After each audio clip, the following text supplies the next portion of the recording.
Her makeup budget was 35,000 and she ended up booking a package with us of 55,000. Here's what happened. And after the wedding, she told us this. First, the bride and her wedding. She is a Marwadi bride from Dalan. Her wedding was in Nathdwara, Rajasthan in February 2026. 4 events across 2 days, a carnival, haldi, fulo ki haldi, wedding and reception. 4 separate looks because she works full time. She wasn't very familiar with makeup. What would suit her? What kind of looks work for which event? What even goes with her outfits? She came to us for a trial in the second half of 2025, a few months before the wedding. The trial, what made it different? What stood out from the very first meeting? She didn't come alone. Her groom to be came with her. He pulled up the outfits. They shortlisted, showed us the decor references, shared the whole vibe they were going for at each event. That kind of input at the trial stage makes a massive difference because now the makeup isn't just sitting on her face, it's actually built around her entire look for the day. Our artist walked her through everything. Traditional looks for some of the wedding, something lighter for the haldi, what works for the carnival energy. She tried options, asked questions, and by the end of the trial, she knew exactly what she was getting for each event. No guesses left. She took a few days to spoke with her family, her husband, and then came back to us to confirm the booking. What happens after the booking? Once she confirmed, that's when the real work starts on our end. She was assigned a dedicated makeup coordinator.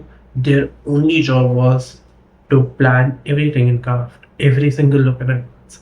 Not just the makeup, but the jewelry, pairing, how it sits with each outfit, the timing for each event, the murat, and when look change happens during the day. By the time the weekend week comes, there's nothing left to figure out. The bride isn't making decisions at 5 a.m., but before her haldi, everything is already decided, locked, and she can just sit in that chair and enjoy the process. No stress, no last minute changes, no wait, should I wear the polki or the kundan's head? That's all done weeks in advance. The outstation problem nobody talks about. Here's something brides don't always think when booking in makeup for an outstation. The logistics of getting the team there.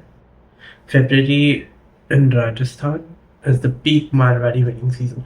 Almost every Marwadi family across the country is getting married at the same time in the same limited venues across Rajasthan. Hotels are packed, trains are full.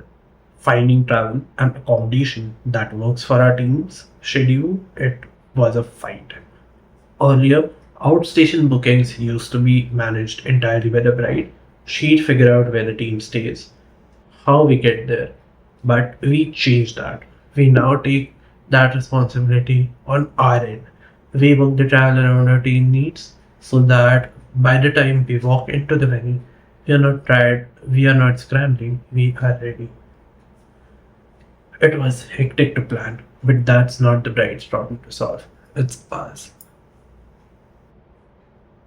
The wedding and the reaction. February came, our team was there. All the 4 looks executed, one after the other. Executed exactly as planned. The bride was happy, her family was happy, and her husband, who was part of the process from day one, also loved the look. From trial to the 4 looks. And then came the moment that made it all worth it. She was so happy that she said this. I have a lot of cousins whose weddings are lined up. I'm pretty sure you'll be getting a lot of inquiries from my family because every single one of them loved it. This is the WhatsApp review she gave us. If you are planning an outstation wedding, whether it's in Rajasthan, Goa, or anywhere, and you want to make sure your makeup is sorted without back and forth stress, this is how we do it. Trial first, coordinator assigned, every look planned in advance, team travel is handled by us. You just show up and get married. There's a link in description where you can book your free trial or you can DM us your queries.